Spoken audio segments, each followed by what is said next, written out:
Баршаңызға қайырлы күн, құрметті искарлықтар және жаңадан қосылып жатқан болашақ искарға мүше қазақстандықтар. Менің есімім Думан. Алматы облысының тумасы боламын. Бүгінгі бейнематериалда искр туралы қысқаша айтқым келіп отыр.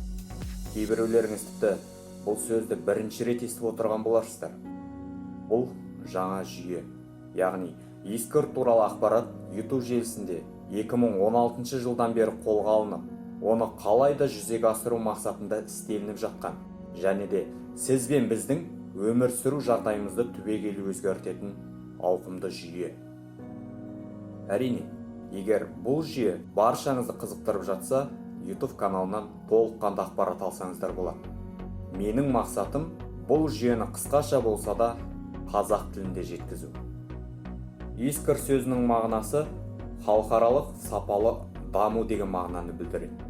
Интернациональная система качественного развития. Искр деген не? Бұл жаңа экономикалық құрылым. Әрбір жеке адам үшін де және барлық адамзат үшін де жаһандық ұстанымы бар әділетті ұйым. Бұл еш соғыссыз, еш революциясыз, ешкімге зиянын тигізбей жұмысын атқарады. Біз дүниеге келген сәттен бастап жерді, суды, ауаны тегін пайдалануға құқығымыз бар екендігіне негізделіп жасаған экономикалық система немесе құрылым. Искрді толыққанды түсіну үшін біз туылғаннан кейін де не болатынын қарастырып көрейік. Ақшалай масса қалай пайда болатын? Оны кім басқар? Кім билік етеді? Міне, адам дүниеге келді делік. Халықаралық резерв банкке әрбір жаңа туылған балаға шот ашылады.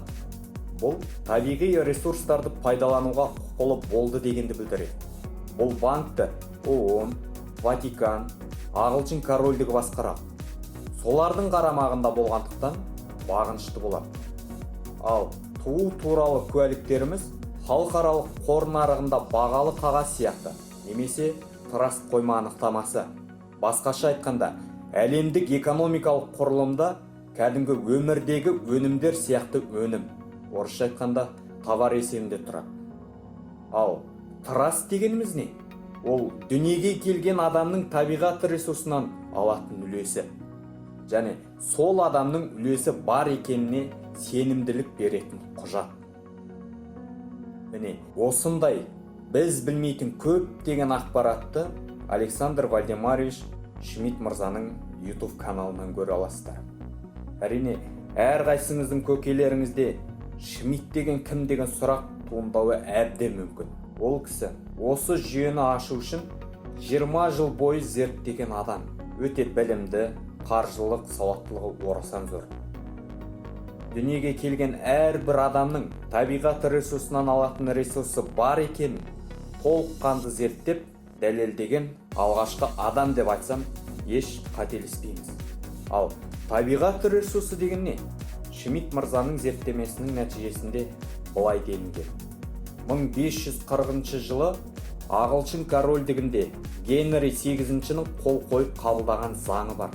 Ол заңда әрбір жаңа туылған балаға 3 килограмм алтынның құнына сай келетін ақша бөлініп, шот ашылсын делінген. Ол бүкіл халықтың бай қуатты өмір сүру үшін және экономиканың құлдырамай даму үшін жасалған. Шмидт мырза осы заңның осы күнге дейін өзгертілмей, өз күшінде өзгертілмей сақтағанын айтады. Ағылшын корольдігіндегі қордың бүгінгі күнге дейін Ағылшын корольдігі жоғарыда айтып өткендей ООН, Ватикан басқарып, бақылап отырғанын айтады. Сол кездегі заңда жазылғаны бойынша, бала 7 жасқа толғанда әрбір ата-ана баласының тірі екенін мәлімдеп, арыз жазуға тиіс болған. Содан кейін барып, 7-ге толған баланың мал мүлкін түгелімен қайтарып беріп отырған. Және де сол мүлікті 7 жыл үкімет пайдаланғаны үшін 4% үстемесімен қайтарған. Ал 7 жасқа келген баланың тірі екенін мәлімдемеген жағдайда өлген немесе із-түзсіз жоғалып кеткен деп есептелген. 1933 жылы дүние жүзінде дағдарыс болып, бүкіл ел жұтқа ұшырады. Осы тығырықтан шығу үшін ағылшын корольдігі бүкіл ел жұртты банкке кепілдікке қойып ақша алған. Әрбір адам 100-ге келеді деп есептеп, бір адамға 19 миллион евро алып отырған. Оның растығын әрбір адам өз куәлігінен көруге болады.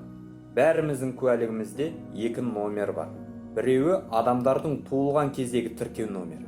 Екіншісі кепілдікке қойылған номер екенін айтады. Сол кезде үкімет кепілдікке қойылған адамдардың жағдайын жасауға міндеттеме алған.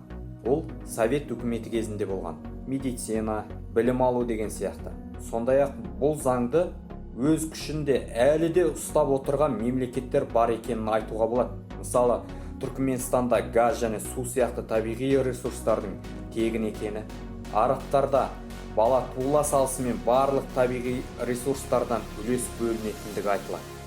Шмидт мырзаның негізгі мақсаты осы табиғат ресурсынан алатын үлес барлығына тиесілі және мүмкін екендігін айтады. Әрине мүмкін. Мұндай мүмкіндікке сіз бен біз болып қол жеткізетін боламыз. Әрқайсыларыңыздың көкейлеріңізде қалай қол жеткізуге болады, не істеуге болады деген сұрақтар болуы анық. Ендеше бірден сол сұраққа жауап берейік. Ол үшін біз ООН-ға, Ватиканға өзіміздің тірі екенімізді мәлімдеп, арыз жазып, осы күнге дейін жиналып тұрған евромызды, яғни ақшамызды алуымыз керек. Яғни бұл үлкен істі қолға алып жатқан әрине Александр Вальдемарович Шмидт мырза.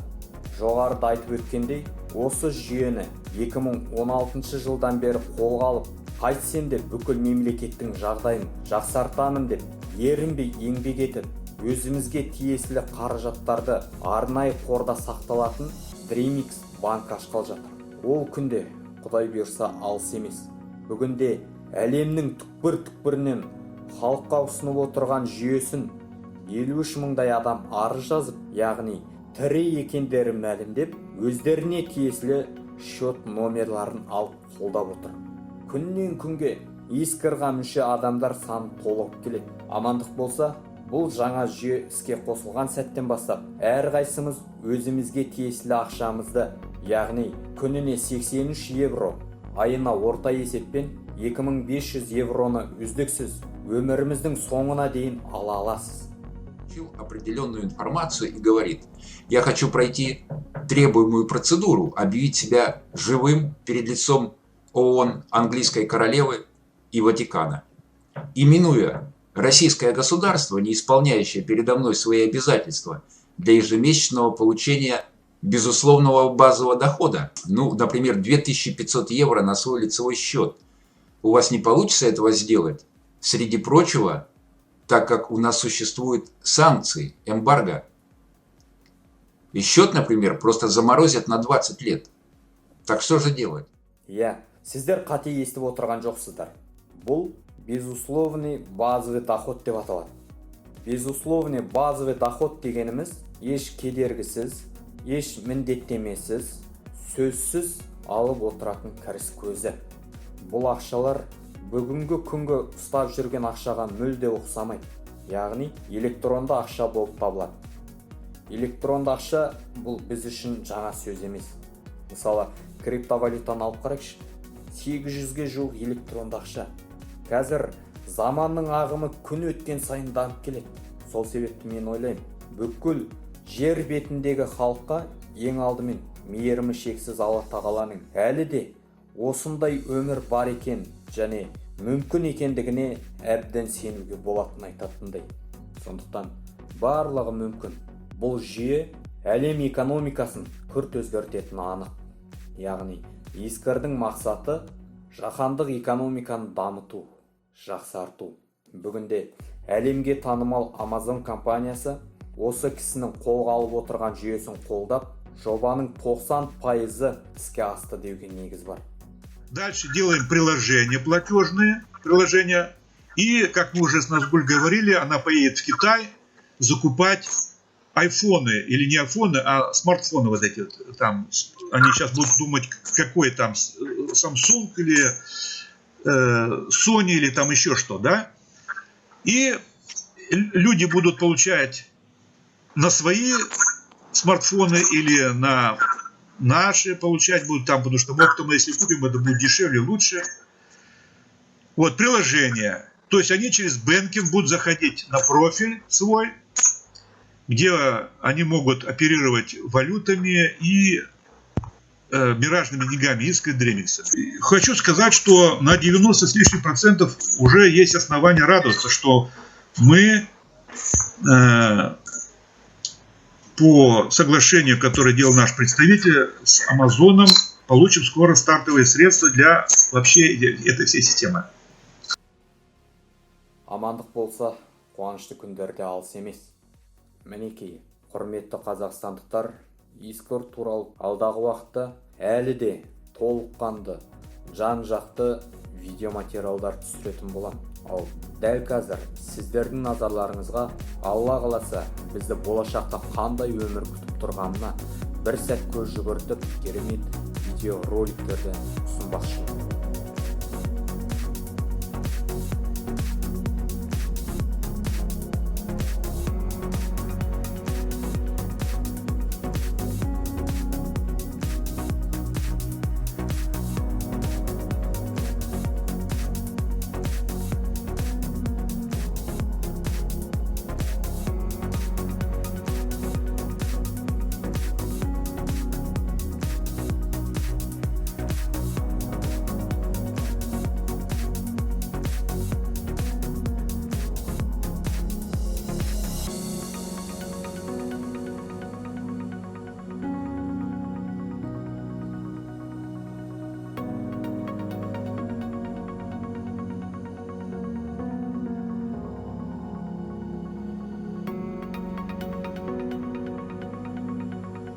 Емін-еркін өмір, тату-тәтті тұрмыс, әдемі үй, техника, сауатты білім. Міне, біз аңсаған өмір осы емес пе? Сізге осы көрініс ұнады ма? Маған ұнады. Осы ертегі шындыққа айналсын десеңіз, осы жүйенің жаңа адамы болғыңыз келсе, көрсетілген және Искорға мүше ретінде қандай да өтініштерді толтыру керек екендігі туралы толық ақпаратты төменде көрсетілген адрестерден біле аласыздар. Хабарласыңыздар. Сіздерге әрдайым көмектесуге дайынбыз.